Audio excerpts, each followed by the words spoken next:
Hey guys, what's going on? It's Ash here coming at you today in Clash Royale. Today, we're going to take a look at this new bait deck. It's Tornado and Valkyrie with the buff to Valkyrie and the nerf to Knight.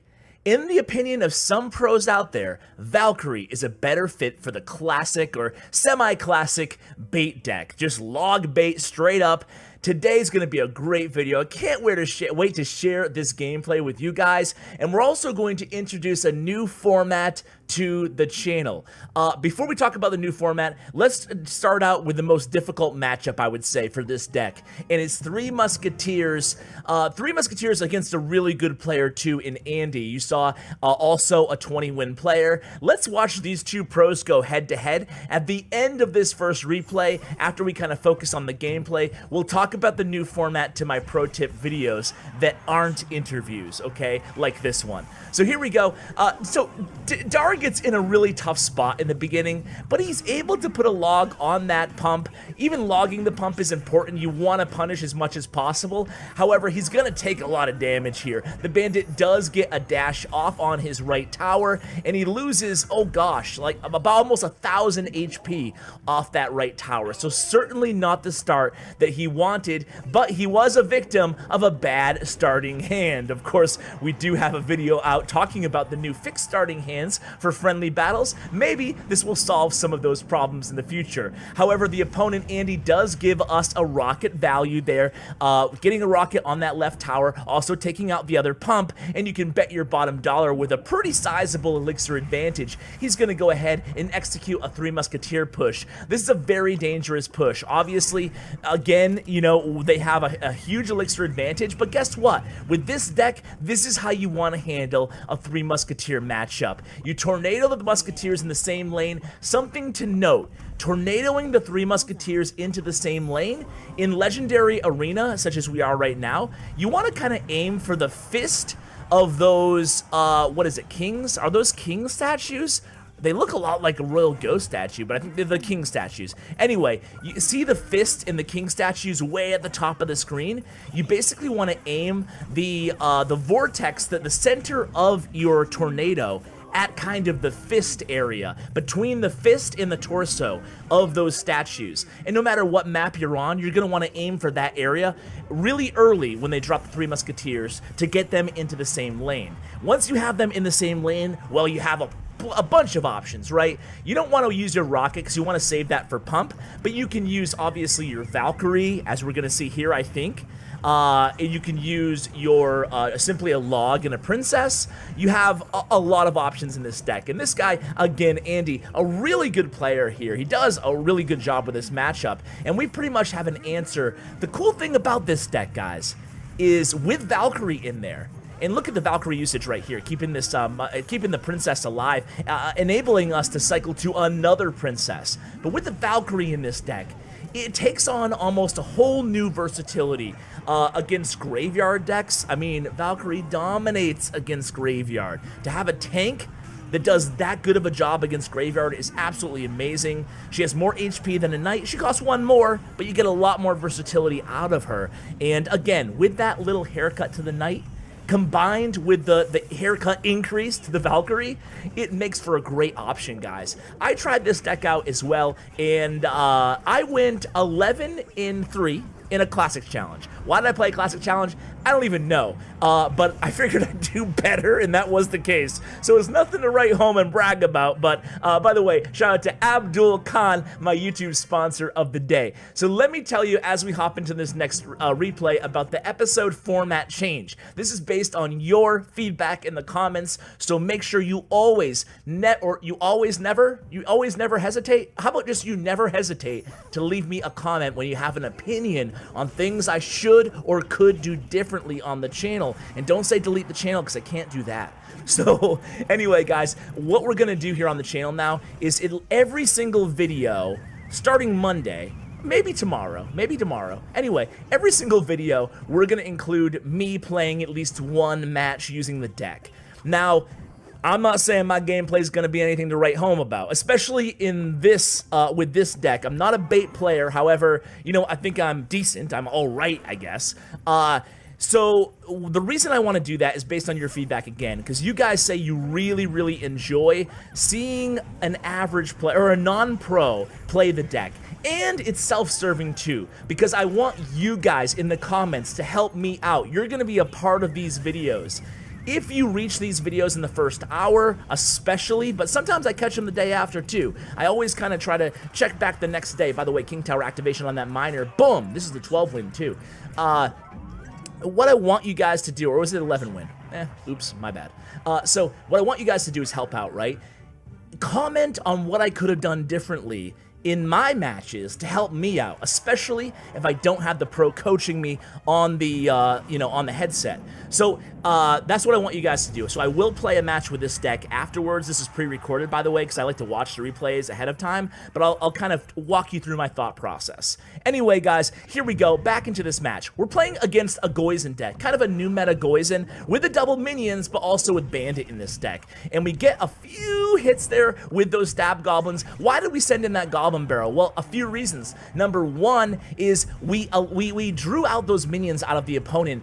Very easy to snipe with the princess there, and he didn't want to use minions in that situation. Obviously, we're able to protect the miner there with the Valkyrie, forcing out a zap out of the opponent. That was a really good exchange on our part. However, here comes a minion and a giant at the bridge. How are we going to handle this? Check out this defense, guys. It's going to be an Ice Spirit, a Goblin Gang, and a Princess, all kind of teaming up to really stymie that attack. Meanwhile, check out that Valkyrie, doing so much damage. The Valkyrie, we just kind of left her for dead. I wasn't even paying attention to the Valkyrie, but if the Valkyrie goes unchecked into a tower, even if she's not at full health, she can do some serious damage, as we just saw, leaving that tower with triple eights. 888, baby. Here comes the Goblin Barrel, doing some more damage to that left tower. We have it within rocket range. That's gonna be GG, guys. That's gonna do it there. So rocket down, and we pick up the victory.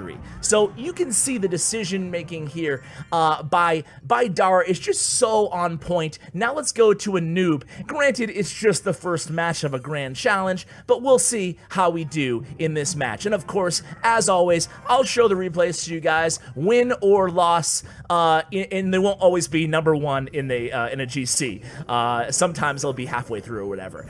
So here we go. It is, by the way, speaking of grand challenges, I can only get 12 wins with 2 decks at this point. Anything else, I'll struggle. Maybe I'll get to 3 wins, 3 and 3, or maybe I'll get to 8 wins. But I'll never get to 12. And the 2 decks are 3 Musketeers and Golem. That's it. That's all I can do. So I'm a 2-trick pony. I don't know what that says about me, but it is what it is. So anyway, here we go. I'm going to use a Goblin Gang here to distract that, almost called it an Air Sweeper, in the left to distract that. Speaking of Air Sweepers, on my overlay, guys, do you think that's an Air Sweeper that Rosh made me over there on the bottom left? Like way down there, right there, like on the opposite side of me. Is that an Air Sweeper, or is that a, I don't know. I don't know what that is. I mean, it's great. I love the overlay, but I'm wondering what that is exactly. I gotta ask Rosh, if you're watching, please comment, and I'll pin it so everybody knows what that is. It might be an Air Sweeper. I don't know. Anyway, shut up, Ash. Okay, so here we go. I'm talking through my entire match. Isn't this so valuable, guys? I'm talking through the whole thing. So I played a Valkyrie there. That was probably a mistake. I think I probably should have rocketed that Furnace instead and not played that Valkyrie. However, I would have taken a lot of damage. Now, this deck is an interesting deck being played by my opponent here. However, I have an answer for everything. It's definitely a hut spam deck, right? With the Goblin Hut and the Furnace. And it's a P.E.K.K.A. It's like a P.E.K.K.A. hut spam deck. We've seen this deck before. It's not new. But you know what? It's not that challenging with this deck because we have the Valkyrie. Again, she's much better than the Knight in this sort of a matchup. And you can see here, I'm going to start being more aggressive with my Golem Barrel as we enter into double elixir time. I'm going to start, kind of chipping away at that right tower. It's down to 1146, and you can see, guys, we're not really panicking here. We're taking some chip damage to our left tower. He keeps going, pretty aggressively towards the right tower. He actually drops his first P.E.K.K.A. there in the back. So this is going to be a little bit of a challenge. I leak a little bit of elixir, and I play that Valkyrie just a little bit too high. Now, luckily, I'm going to be able to send that P.E.K.K.A. back into the Goblin Barrel. He zaps, but it buys me more time for the princess to kind of do her thing there. I reload with another princess. Now this could be an absolutely devastating push coming up here. I play my Valkyrie, I lure everything to the center there, I play the tornado, P.E.K.K.A.'s almost down, Flying Machine, I almost called it an air sweeper again? Flying Machine is almost down. We're trying to get some chip damage here, but we did take a decent amount of damage to that Flying Machine on our right tower there. So at this point, I need to deal with this P.E.K.K.A. again, and at this point in the match, I'm telling myself and reminding myself, be patient, man. Just be patient. Keep sending him the Goblin Barrels when you have a moment, when you think you can defend, and then just lean on that Princess, the Tornado, and the Valkyrie if you need to on defense. I know at this point, all I need is one Goblin Barrel in a log or a rocket in a log, so when I get that those stabs in, taking it down to 285, I know it's GG. Even though he has a decent kind of push coming in on my tower, I end it with a rocket there, and that's going to be good game. So what do you guys think I should have done differently? Anybody see any big misplays there? Feel free to comment in the comments. Again, I really appreciate your feedback, so feel free to critique away. I really have no ego when it comes to you guys picking apart my gameplay. So this is an interesting deck, 400k cards though. I don't know if I want to show that deck. It seems in 12-win easy matchup. I don't want to show an easy matchup. Look at the minions, the bats, the Goblin Gang, you know, against Tornado, Valkyrie, and Tornado Princess. There's nothing he can do there. That was an interesting deck. I kind of want to show a graveyard deck. Giant Graveyard NATO. Want to watch this one with Cannon Cart too. That's a pretty solid deck. And this guy is a 20-win player too. So let's watch this one, and we'll watch it in double speed, at least until double elixir time. Keep in mind that Dar is on the top this time, not the bottom. So here's Max. He's going to start out with a tombstone in the center. We go in with the Goblin Barrel. He NATOs it away. So this is an interesting matchup. He does have, obviously, Graveyard, but we have the ultimate Graveyard counter in the Valkyrie. Not as good as she used to be, though, now that the skeletons spawn at the perimeter. I say now like it's a new development, but, you know, it's been, what, 6 months now?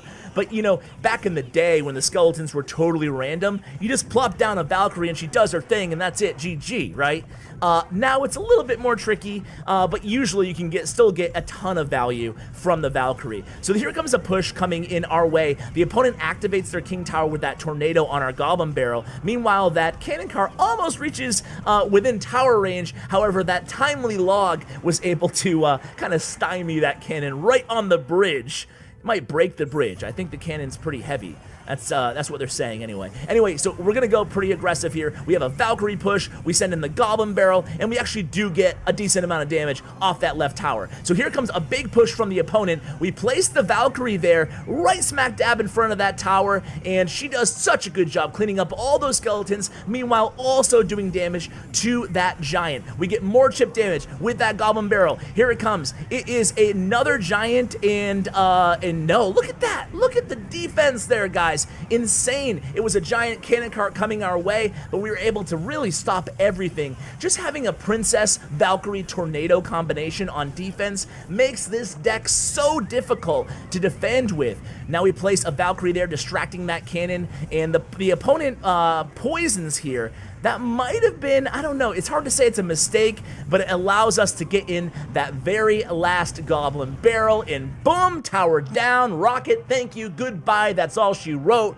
Guys, I hope you enjoyed this deck. I really like it a lot. I want to thank, again, Duranicoda for coming on the channel. Really a pleasure. I really enjoy his gameplay. I want to get him maybe on the channel on voice sometime. He wanted me to thank Woody and, oh gosh, the whole Reddit Alpha fam. If I'm forgetting anybody, he had a bunch of shout-outs, and oh gosh, I don't have it up. I'm a Ash fail. Ash, you're a failure. I apologize, Dar. I'll include in the description all the people he wanted me to thank, but definitely the Reddit Alpha fam and Woody. So shout out to those guys, and shout out to Dar again for coming on. Of course, shout out to my YouTube partner, Bren Chong. Check out his information in the description below. Thanks so much for watching, guys. I appreciate it, and as always, take care, guys.